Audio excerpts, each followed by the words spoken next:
Oke, saya ke Mas Huda lagi. Mas Huda, jadi memang ada sejumlah stimulus begitu ya yang akan diberikan. Misalnya ada beras selama 2 bulan akan diberikan, kemudian juga ada keringanan pembayaran listrik 50%, kemudian juga ada yang tidak kena pajak minyak kita. Tapi kita tahu sementara banyak masyarakat yang biasa menggunakan merek yang berbeda sebetulnya, lebih banyak yang bukan menggunakan minyak kita gitu. Kemudian pembelian kendaraan EV maupun hybrid tidak kena pajak. Nah, bagaimana menurut Mas Huda, apakah pemberian stimulus dan insentif ini sudah tepat sasaran sesuai dengan tujuannya adalah untuk meminimalisir dampak dari kenaikan PPN 12%? Atau sebetulnya salah kamar nih? Ya, kalau kita lihat sebenarnya penyakitnya apa, obatnya yang kurang tepat sebenarnya. Nah, kita melihat nih sebenarnya dari PPN 12% ini kan efeknya kan jangka menengah dan panjang. Ya. Sedangkan kalau kita lihat stimulus bagi masyarakat kelas menengah ke bawah Hanya 2 bulan. Iya, itu bukan saya sebut pendek lagi, sangat pendek sekali gitu.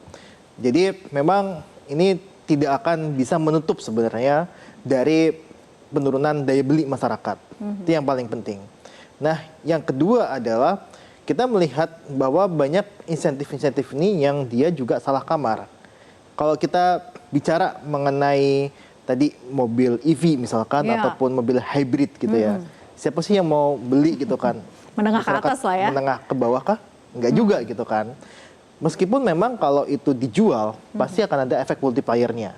Nah, tapi kita memang masih menghitung bahwa ini tidak akan sebanding dengan penurunan daya beli.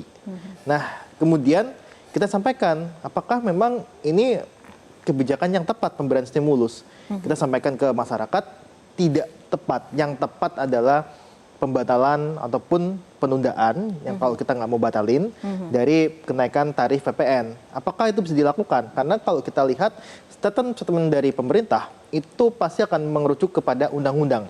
Tadi di awal pun di VT kita juga lihat kan, dengar sendiri bahwa ini adalah undang-undang untuk pemungutannya. Nah, kita bedah apakah undang-undang itu dia bisa dilakukan ataupun dibatalkan. Ternyata ada pasal-pasal yang dia memang dibuat untuk bisa memberikan ruang bagi pemerintahan Prabowo justru. Bahkan rentang 5 sampai 15%. Itu adalah ya memang kewenangan dari pemerintah Prabowo untuk bisa menetapkan hal tersebut. Dan kita juga jangan lupa bahwa di undang-undang yang sama ada untuk implementasi pajak karbon.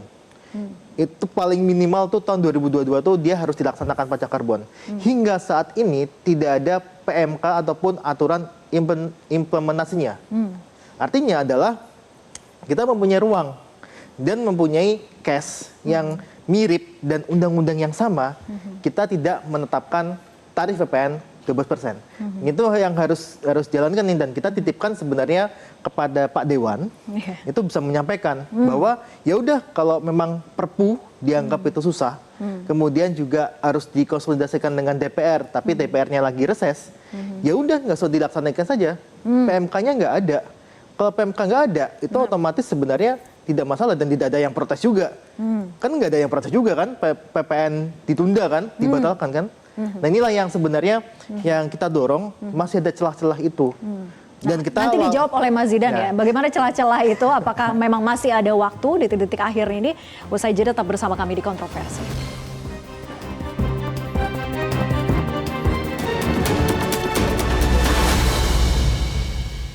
Jelajahi cara baru mendapatkan informasi. Download Metro TV Extend sekarang.